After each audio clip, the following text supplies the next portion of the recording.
Hey, what's going on guys? My name's Jake Newby. Welcome back to another video. If you're new here, I make filmmaking and photography videos, so if you're into that, please consider subscribing.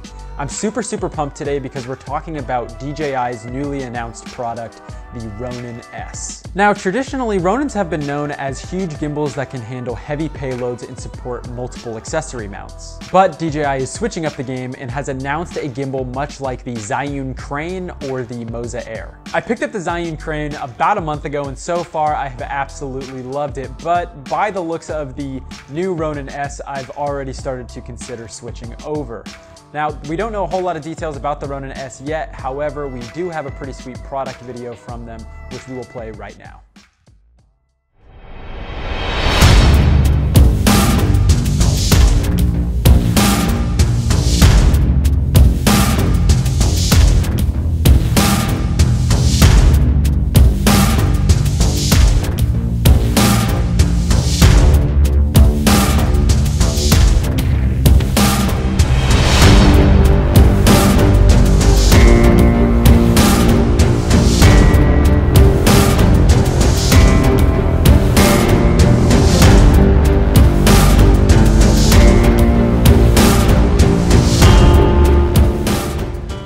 So as you guys can see, this thing is totally legit. It's really nice to see DJI finally start competing in the handheld DSLR gimbal market. DJI hasn't announced how much weight this gimbal will actually be able to handle. However, in this product video, it looks to be holding a 5D Mark IV with a 24-105 L series lens. So I guess we can assume that it will at least support around 4 pounds, which 4 pounds is more than enough for all of you Sony and Panasonic shooters out there.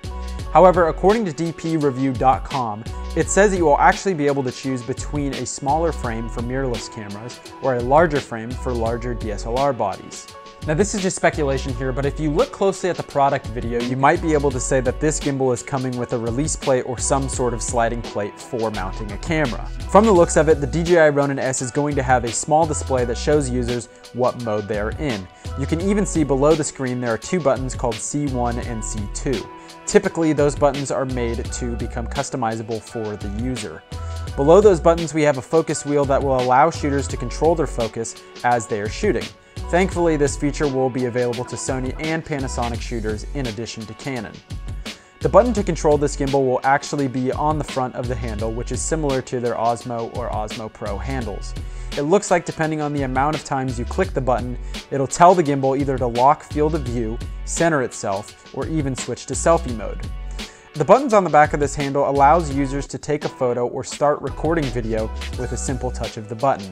The joystick on the back looks to be very similar to the grippy metallic joystick that comes with the Mavic Pro remotes. And I certainly hope that it does come with this feature because that is one thing that makes controlling the Mavic so easy. Above the joystick, there appears to be a mode button that allows you to switch between regular mode, sport mode, and 2 customizable modes. In sport mode, we will be able to use smooth track through the DJI app, which means the gimbal will lock onto a subject and follow its movements as it moves across the frame. The customizable options will allow users to set specific responsiveness and deadband settings that you will be able to access on the fly. On the side of the gimbal, there's a power button as well as a chip that looks like we'll be able to mount various DJI attachments for focusing and monitoring and capturing audio. DJI has also said that users will be able to switch from underslung mode to upright mode in one take without seeing any unwanted camera shake. Another feature to note is that the handle does come apart from the gimbal itself and can be mounted on other compatible equipment such as car rigs or jibs. Lastly, the main thing to look out for, especially if you're a Canon shooter or a shooter without a flip-out screen, is that the back knob for controlling different axes is not going to be in the way of viewing your screen while filming. Instead, you'll be able to monitor what you're shooting while you're shooting so that you can make sure you're getting the shot that you came out to get. But that's pretty much all we know right now, guys. I'm super excited to see how this product develops in the future and what we hear more about the different accessories and the different features that DJI is going to come out with it. If you guys have any comments about this, please leave them down below. Give this video a big thumbs up and subscribe if you haven't already. We'll see you in the next one.